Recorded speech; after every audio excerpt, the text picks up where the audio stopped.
Buenas noches, Mauro. A ver, estamos en ya el día 41 de aislamiento administrado, obligatorio. Pasaron muchos días. ¿Cómo está la situación de las pymes en nuestro país? Estamos viendo una situación dramática, muy crítica, con 41 días de prácticamente sin actividad. Muy pocas pymes tienen actividad, incluso las que tienen actividad tienen muchas dificultades porque la cadena productiva está bastante cortada. Pero lo grave también es que la cadena de pago está cortada, la cantidad de cheques rechazados es muy importante. Entonces hace casi 41 días que solo tenemos egresos, muy pocos ingresos, hay que pagar principalmente sueldos, impuestos, alquileres, proveedores, y realmente se hace muy difícil tantos días sin ingresos. Por eso la frase que cada día parece un mes es así, es una angustia muy grande transitar cada día. Obviamente ahora el Estado nos da este alivio del 50% de los sueldos que pueden ser cubiertos vía ANSES. Nosotros desde CAME creemos que tendría que, para las más pequeñas empresas, las que tienen hasta 40 empleados, tendría que ser el 100%, porque hay muchas empresas que están o van a entrar en una fase crítica. Pero bueno, hay una situación realmente muy complicada en el universo PYME. Sí, Pedro, hace algunas semanas cuando hablábamos la preocupación principal era los sueldos de marzo. Ahora bien decías, con la medida que tomó el gobierno, se pudo transitar eso. Hoy, la principal preocupación, ¿cuál es ahora? La principal preocupación siguen siendo los sueldos, por supuesto. Hay pymes que el otro 50% que le falta se le va a hacer bastante pesado, muy pesado.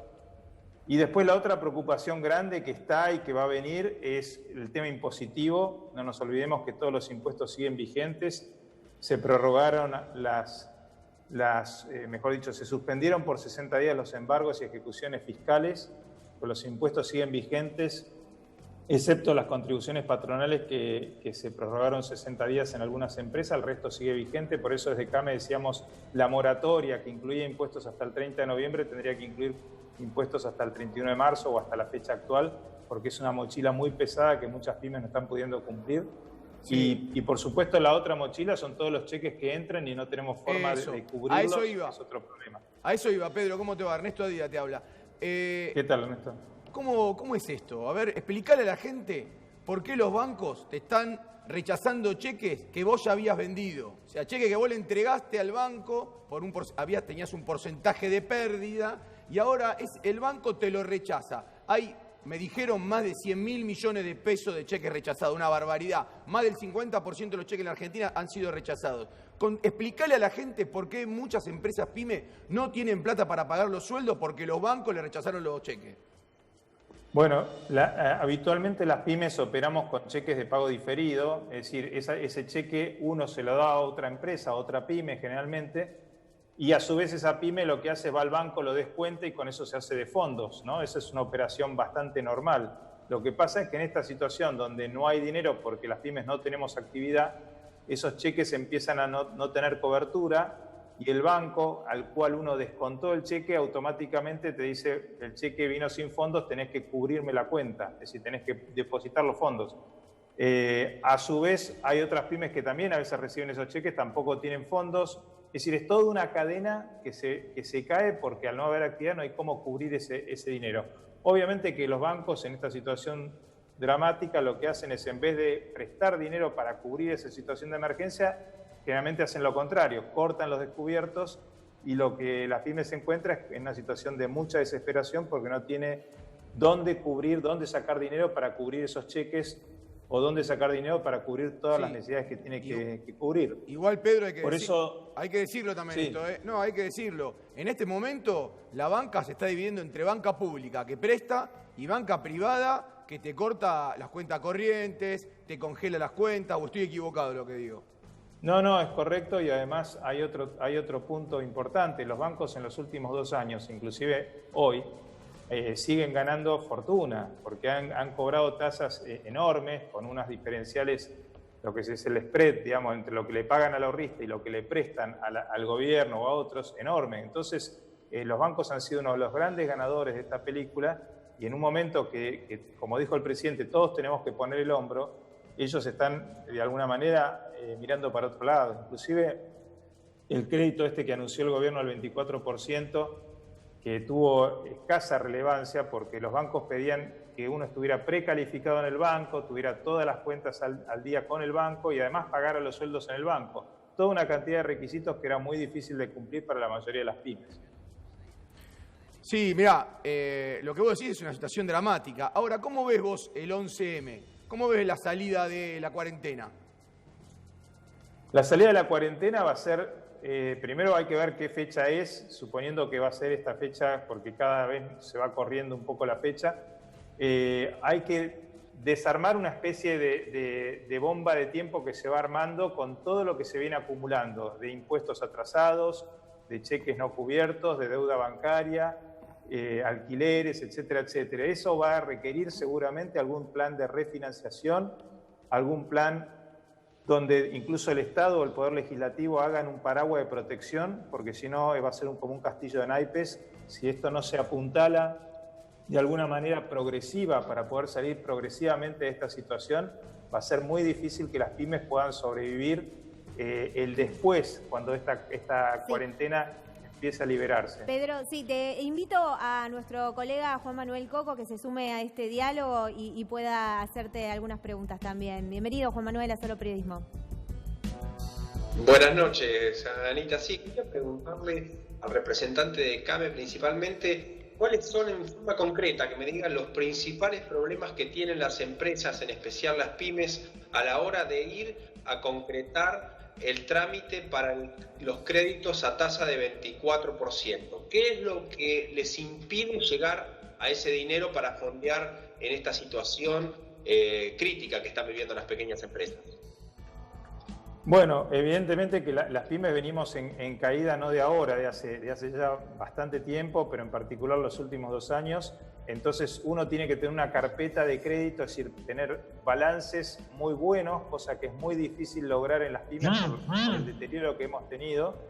Y eso es uno de los requisitos esenciales. El otro requisito es tener al día la parte impositiva, obviamente presentar toda la documentación con balances certificados, etcétera, etcétera, elementos que en este sistema, en esta situación de cuarentena es difícil de obtener.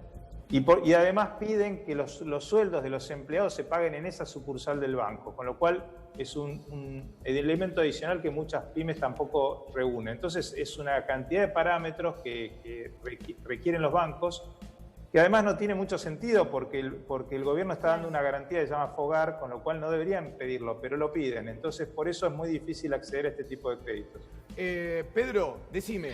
Y en otro sentido, Pedro, en el programa de los ATP, ¿no?, en el que el gobierno deposita los sueldos directamente, digamos, en la cuenta de las empresas o hace este trámite para facilitar el pago de los salarios. ¿Está fluyendo ese crédito? ¿Hay alguna instancia en el que esté trabado o empastado esa línea de crédito? Bueno, eso había una instancia de inscripción en la página de la AFIP donde las pymes tenían que inscribir una serie de datos. Básicamente, uno de los datos más importantes era la facturación entre el 12 de marzo y el 12 de abril del año 2019 versus la de este año. Detallar los empleados, la nómina de empleados y el Estado en función, la ANSES en función de ver la caída de la actividad, de la facturación, otorga este tipo de ayuda que va directamente al CBU, a la cuenta del empleado. Acá también hay un tema un poco gris porque no está claro si la facturación es en términos reales o ya incluyendo la inflación, porque evidentemente hubo casi un 50% de inflación de un año a otro, entonces habría que aclarar bien ese criterio, ¿no? Las pymes, una vez que se inscriben ahí, son notificadas directamente por la AFIP de si fueron aceptadas o no en este programa. El programa todavía no empezaron los desembolsos porque eso va seguramente ser del 1 al 5 de mayo, que es la fecha de liquidación de los sueldos de los empleados.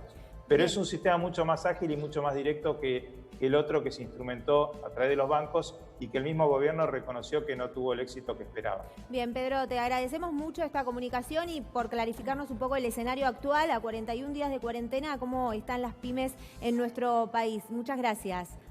No, gracias a ustedes, que tengan buenas noches. Chao, buenas noches. Juan Manuel, te proponemos que te quedes en línea y ya retomamos con vos.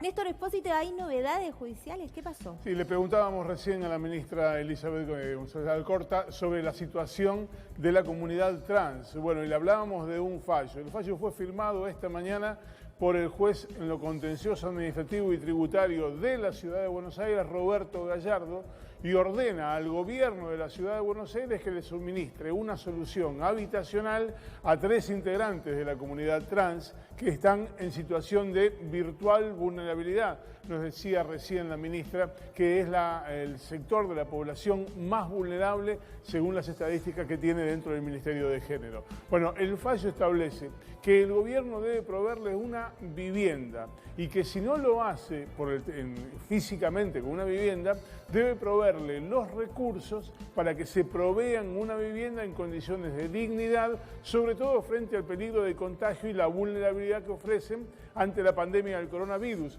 La ministra Gómez Alcorta decía recién que el promedio de vida de un travesti o una trans es de entre 36 y 40 años. Es un sector hipervulnerable frente a la pandemia. Pero además hay otra cuestión que establece el fallo del juez Roberto Gallardo. Dice el gobierno, ustedes tienen que hacer esto, pero si no lo hacen, yo me voy a encargar de forzar de rentas generales, del presupuesto del gobierno, de obtener de ahí el dinero para proveerles desde el juzgado la garantía de que van a tener esa vivienda que estoy estableciendo en el fallo.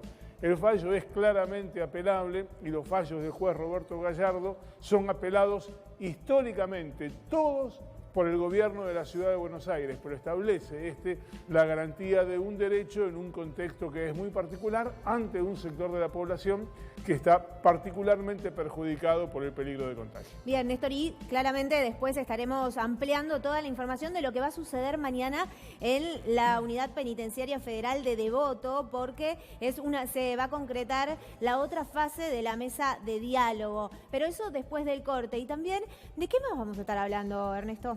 Vamos a hablar de que él se fue a la FIFA. Capaz perdió la silla. Sí.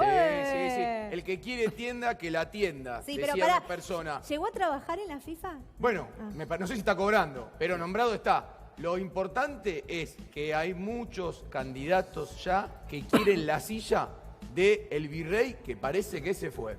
Sí, pelea de familia. Bueno, todo esto lo vamos